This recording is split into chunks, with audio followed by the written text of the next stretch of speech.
বন্ধুরা আজকের ভিডিওটা কিন্তু দারুণ হতে চলেছে, কারণ আজকে ভিডিও আমি তোমাদের গল্প যেটা বলবো সেটা হলো কেকেআর ভার্সেস আরসিবির ম্যাচের কথা।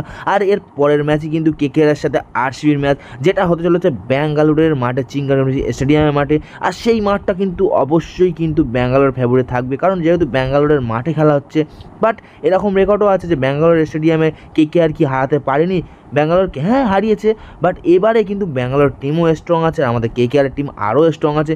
তো দেখা যাবে, সেই বিষয়ে আমি কথা বলবো আজকে ভিডিওতে। পুরো সম্পূর্ণ ভিডিওটা তোমরা কিন্তু দেখতে পাবে, দেখবেই।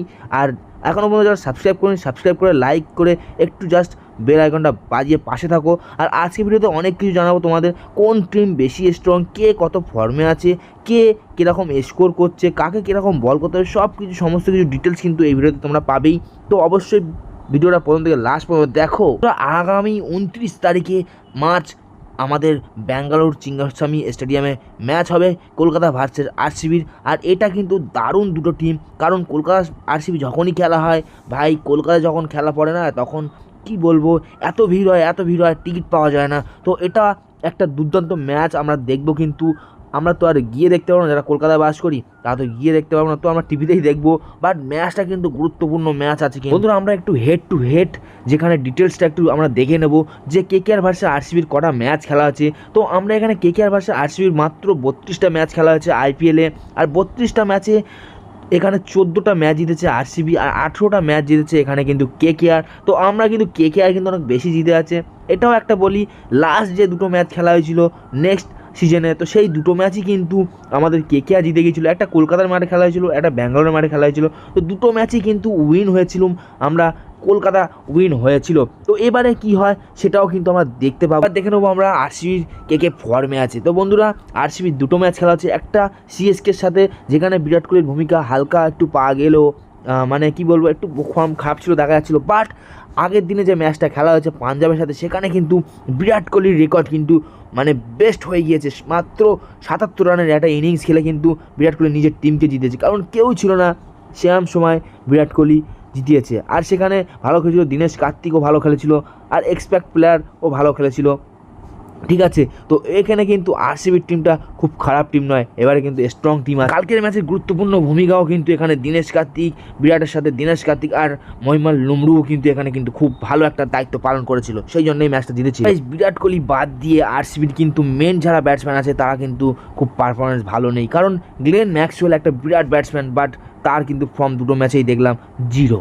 তো এখানে কিন্তু একটা বিরাট অভিজ্ঞতা, মানে কি বলবো, বিরাট একটা ব্যাঙ্গালোরের পক্ষে কিন্তু খতরনাক হতে পারে। এর সাথে সাথে কিন্তু রজত পাটিদার, ক্যালম্যান গ্রিন, আর এখানে কিন্তু আরও কটা প্লেয়ার আছে যারা কিন্তু ভালো পারফরমেন্স তাদের কিন্তু নেই। একমাত্র 2-3টে সারির ব্যাটসম্যান ছাড়া এখানে কিন্তু ব্যাঙ্গালোরের সেরকম ফর্ম কিন্তু নেই দেখা যায়। আর এখানে কিন্তু অ্যালজার জোসেফকেও কিন্তু খেলানো হয়েছে এখানে বিদেশি ফাস্ট বোলার হিসাবে, বাট সেও কিন্তু ফ্লপ। তো এখানে আলটিমেট দেখতে গেলে ব্যাঙ্গালোরের কিন্তু একটু সমস্যা হতে চলেছে কেকেআর। এই মুহূর্তে বিরাট কোহলির কিন্তু বেস্ট ফর্ম আছে, আর এখানে কিন্তু কেকেআরের সাথে যখনই খেলা হয় বিরাট কোহলির ফর্ম কিন্তু থাকেই। আর এখানে বিরাট কোহলি মাত্র কেকেআরের সাথে 28টা ম্যাচ খেলেছে, সেখানে কিন্তু 807 রান করেছে, মানে বুঝতে পারছো বিরাট বড় রান কিন্তু। তো এখানে কেকেআরের সাথে যখন ব্যাঙ্গালোরের খেলা হবে তখন যদি বিরাট কোহলি ফর্মে থাকে তখন খুব ভালোভাবে খেলাটা দেখতে মজাও লাগবে। আর কেকেআরের সাথে আর একটাও মেন প্লেয়ার যেটা ব্যাঙ্গালোরের আছে ফ্যাফ ডু প্লেসিস, সেও কিন্তু ভালো খেলে। আর কেকেআরের সাথে যখনই খেলা সেও কিন্তু ফ্যাফ ডু প্লেসিস খুব ভালো একটা ফর্ম থাকেই। আর এখন কিন্তু বর্তমানে খুব ভালো একটা ফর্ম নেই, দেখা গেল যে ফার্স্ট ম্যাচে একটু ভালো ইনিংস ছিল, বাট একটা ক্যাচ মিস করেছিল, বাট সেকেন্ড ইনিংসে কিন্তু আমরা অতটা ভালো দেখতে পেলাম না। কিন্তু এই আরসিবির দুটো মেন প্লেয়ারকে থামিয়ে দেওয়ার জন্য আমাদের কেকেআরের আছে মিচেল স্টার্ক। হ্যাঁ বন্ধুরা এটা ঠিক যে মিচেল স্টার্ক যদি পাওয়ার প্লের মধ্যে এই দুটো প্লেয়ারকে থামিয়ে দিতে পারে তাহলে কেকেআর কিন্তু অনেকটাই এগিয়ে যাবে, একদম যেটা বলা যায়। কেকেআরের কিন্তু এটা কিন্তু একটা ভালো একটা দিক, কারণ যদি ফার্স্টের দিকে ফার্স্ট সারির ব্যাটসম্যান যদি তুলে নিতে পারে কেকেআর, তাহলে কিন্তু আরসিবি কিন্তু খুব ভালো একটা স্কোর করতে পারবে না, কারণ যেহেতু আরসিবির মিডিল অর্ডার ব্যাটসম্যানগুলো কিন্তু অতটা ফর্মে নেই, সেই জন্যই আমি সেখান থেকে বলছি। বাট মিচেল স্টার্কের ফর্মটা অতটা ভালো ছিল না, কারণ মিচেল স্টার্ক আগের ম্যাচ ভালো খেলতে পারে, কিন্তু তার দিক দিয়ে দেখলে ইন্ডিয়ান প্লেয়াররা ভালো বল করছে। যেমন আরসিবির এখানে মোহাম্মদ সিরাজ কিন্তু খুব ভালো বল করেছে, প্রথম খেলাতে ইকোনমি রেখে একটা উইকেট পেয়েছিল, বাট সেকেন্ড খেলাতে কিন্তু 2টো উইকেট নিয়েছে আর ভালোও বল করেছিল। তার সাথে সাথে 7 মিলে ইয়াস দয়ালও কিন্তু খুব ভালো বল করছে, 2টো ম্যাচেই কিন্তু একটা করে উইকেট পেয়ে গিয়েছে। আরও একটা খবর যেটা হলো যে একটা ব্যাঙ্গালোরের খারাপ খবর যেটা প্রতি বছরই হয় যে স্পিনাররা কিন্তু ভালো স্পেলিং করতে পারছে না, কারণ স্পিনারই তো এখানে বলতে গেলে এখানে কিন্তু উইকেট টেকিং হয়। স্পিনার কিন্তু ব্যাঙ্গালোরে খুব ভালো হচ্ছে না, কিন্তু তাও ম্যাক্সওয়েল কালকে 2টো উইকেট নিয়েছে। ম্যাক্সওয়েল এখানে 2টো উইকেট পেলো, ইকোনমি রেটটা কিন্তু 10-এর ওপরে ছিল, প্লাস ছিল, কারণ আরসিবির কিন্তু এই দিক দিয়ে দেখতে গেলে কিন্তু কেকেআর সাথে যদি লড়তে চাও স্পিনার কিন্তু লাগবেই, কারণ স্পিনার কিন্তু কেকেআর খুব ভালো ভালো স্পিনার আছে, সেটা আমি বলছি পরে। বাট আরসিবির ক্ষেত্রে কিন্তু এখানে স্পিনার একটু স্পেলিং কিন্তু অফ হতে পারে, দেখা যাচ্ছে যেটা ঘাটতি দেখা দিতে পারে। এবার আমরা কেকেআরের দিকে চলে, কেকেআরের যে বলিং স্পেলটা চলছে, কেকেআরের শুরুটা কিন্তু ভালো হচ্ছে, কারণ কেকেআরের ফিল্ড শট বলে যে ব্যাটসম্যানটা এসছে সে কিন্তু দারুণ ব্যাট করছে, বাট এর সম্বন্ধে বেশি কিছু বলা যাবে না, কারণ আর একটা ম্যাচ না দেখা পর্যন্ত তার নামে কিছু বলা যাবে না। বাট এখানে কিন্তু ফিল্ড শট কিন্তু অবশ্যই একটা ভালো ব্যাটসম্যান, সেটা আমরা লক্ষ্য করতে পারলাম। এবার দেখা যাক নেক্সট খেলাতে কেমন করে। তবে কেকেআরে অনেক প্লেয়ার আছে যারা কিন্তু অফ ফর্মে ছিল, মানে অফ ফর্ম হয়েছে, বাট এখানে একটা স্প্লিং দেখে আমার কিন্তু বোঝা যায় না, আর একটা খেলার সুযোগ দেওয়া দরকার আছে তাদের, কারণ সবাই তো আর স্কোর করবে সেটা নয়, আর একটা ম্যাচ দেখে তো অবশ্যই বোঝা যায় না। সেই জন্যে যারা এবারে রান পায়নি এই খেলাটায়, তো তারা কিন্তু আরসিবির বিরুদ্ধে অবশ্যই রান পেতে পারে, এরকম একটা কিন্তু অবশ্যই হতেই পারে, কারণ কেকেআরের কিন্তু আরসিবির সাথে রেকর্ড কিন্তু খুব ভালো রয়েছে, কারণ এ না খেললে আরেকজন খেলে দেয়, এরকম একটা কিন্তু হতেই থাকে।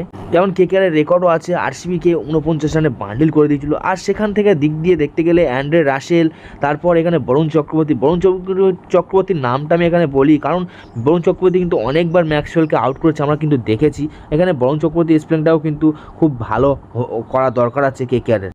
তো গাইজ মাঝখানের দিকে ম্যাক্সওয়েলকে থামানোর জন্য কিন্তু এখানে বরুণ চক্রবর্তী আছেই, বরুণ চক্রবর্তী অবশ্যই দরকার। আর অ্যান্ড্রে রাসেল কিন্তু আরসিবির বিরুদ্ধে ভালোই খেলে, কারণ আমরা অনেকবারে লক্ষ্য করছি অ্যান্ড্রে রাসেল কিন্তু আরসিবির বিরুদ্ধে ভালোই খেলেছে। আর এখানে কিন্তু তোমাদের এটাও জানাতে দরকার আছে, কারণ ভিডিও বেশি লম্বা করে লাভ নেই, যে আরসিবি ভার্সেস কেকেআরের মধ্যে কে জিতবে সেটা কিন্তু কমেন্ট বক্সে তোমরা জানাতে ভুলবে না। কে এই দুটো টিমের মধ্যে বেশি রান করবে সেটাও কিন্তু তোমরা গেস করে কমেন্ট বক্সে জানাতে পারো। আর এখানে সবথেকে বেশি উইকেট কে পাবে, কোন বোলার পাবে সেটাও কিন্তু কমেন্ট বক্সে জানাতে ভুলবে না। আর ভিডিওটা ভালো লেগে থাকলে লাইক শেয়ার কমেন্ট করতে একদমই ভুলবে না। আর ক্রিকেট সংক্রান্ত অবশ্যই তথ্যের জন্য এই চ্যানেলটাকে সাবস্ক্রাইব করে টাটা গাইজ, বাই বাই, দেখা হচ্ছে নেক্সট একটা ভিডিওতে।